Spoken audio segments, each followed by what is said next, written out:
we were able to work with the customer to help shorten their turnaround window, which was the biggest driver of cost savings on this project for them. I would call it a 1 in 80-year project. This project is intended to extend the life of the plant by 20 to 30 years at least. Suncor's the Alberta Oil Sands first operator. We're the largest operator in the region, and we're one of Canada's largest energy companies. Having one point of contact simplifies matters greatly. You can get the right people working together over a longer period of time, build those relationships. We can look at our heavy lift or our heavy ground transportation more holistically as a program rather than having to transactionally deal with multiple different service providers. The restrictions that we had were to keep the plant operating while the crane was built and through all the pre-turnaround activities. What we really wanted to do was lift the fewest lifts possible.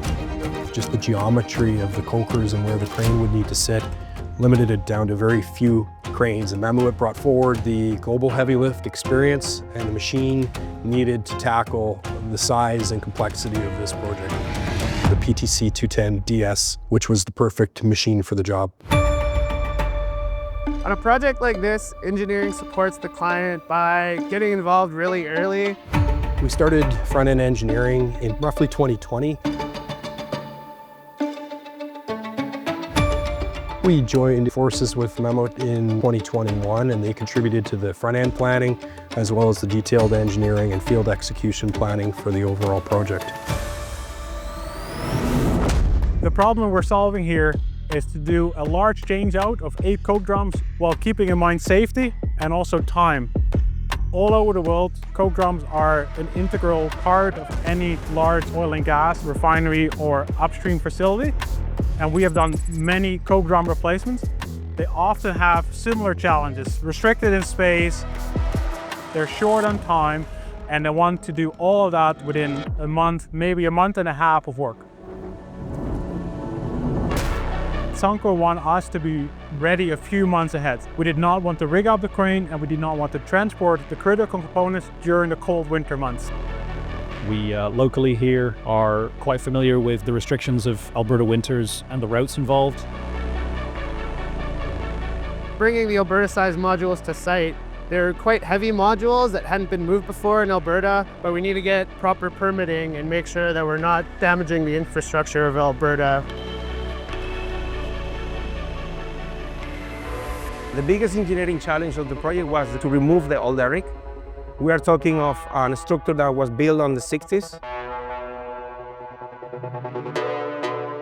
It was a 14-point lift, so that's quite complex as well. To achieve that, we have to customize a piece of equipment particular for the job.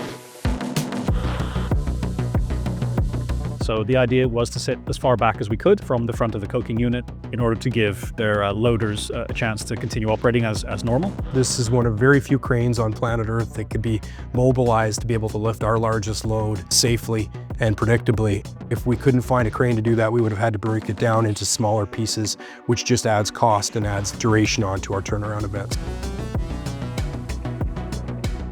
The crane sitting atop its twin rings has the ability to pivot and rotate around and set objects down and pick the new ones up.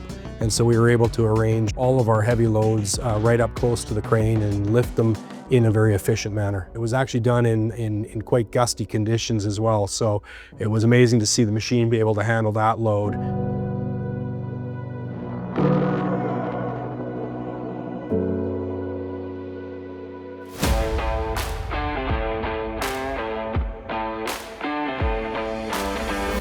How we're able to provide such a wide range of engineering services, really a global footprint.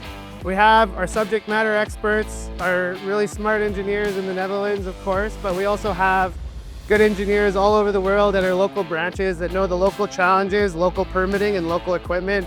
So it's really about working as a team to make sure all our bases are covered for these kinds of projects. Across 2023 and 2024, we had a workforce roughly 300 to 400 people at a time, and then when we got into the large outage event in 2025, we had roughly 700 to 800 people at peak. The PTC 210DS is a fully containerized crane. It's a ring crane, and it has a total capacity of 3,200 tons as a lift load capacity, and it travels in around 200 and 210 containers, and it can get built in around 6 to 8 weeks.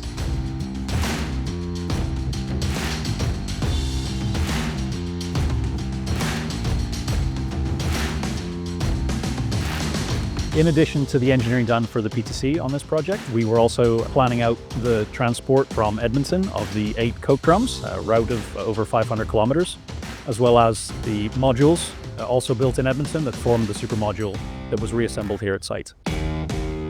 It's truly factory to foundation.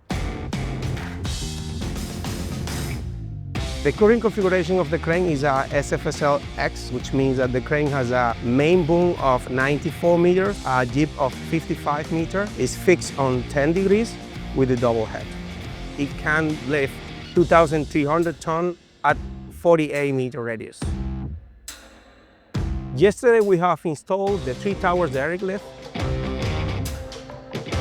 That was the biggest lift for the project. That was around 1,300 tons as a payload. Now we are rebuilding the rigging to do the last major lift of the job. What's unique about this crane is its lifting capacity and the sheer size of the crane. It's an absolute massive crane.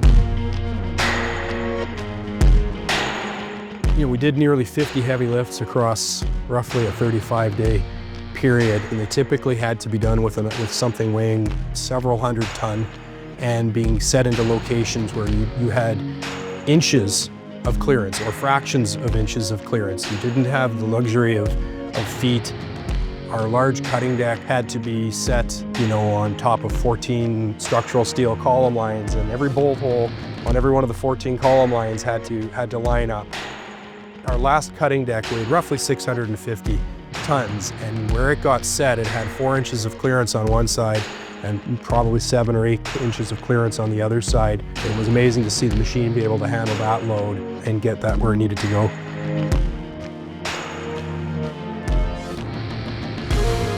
When I walk on site and see some of the results of the planning work we've done, well, look at it. It's a very impressive crane, very impressive lift. Hats off to the crew. I just been very appreciative for the spirit. Their job was to keep us safe and to only lift when the conditions were right, and they did that, but they did that also being very mindful of the time and giving us a good, timely solution. We are talking about a plant that was built in the 60s, and 60 years later, we are here in a complete new generation, making a major shutdown to upgrade the plant to be running for 30 more years. Yeah, I think it's gonna be a big check mark in my career, definitely. For projects like these, I don't think I ever really get used to them. Once you get out onto site, working with the crews, seeing the equipment, it is very impressive. I'm going to remember this project for a very long time. The way I'll look back on this project is with pride, I believe. I'm contributing to the economy of Alberta and as well as keeping people's homes lit and running.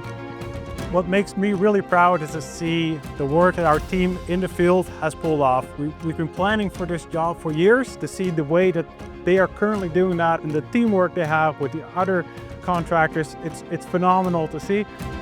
I don't think you'll be able to accomplish that unless you really are integrated with each other's business, that you understand what you're trying to achieve as a team, and the partnership that we've been building over the past decades with Suncor is a true testament to that. Once we bring a company like Mammoet into our team, they're part of the team, and they work with Suncor, they work with Leadcore, they work with Bird, and our job is to work together to get the job done, and they did their part well.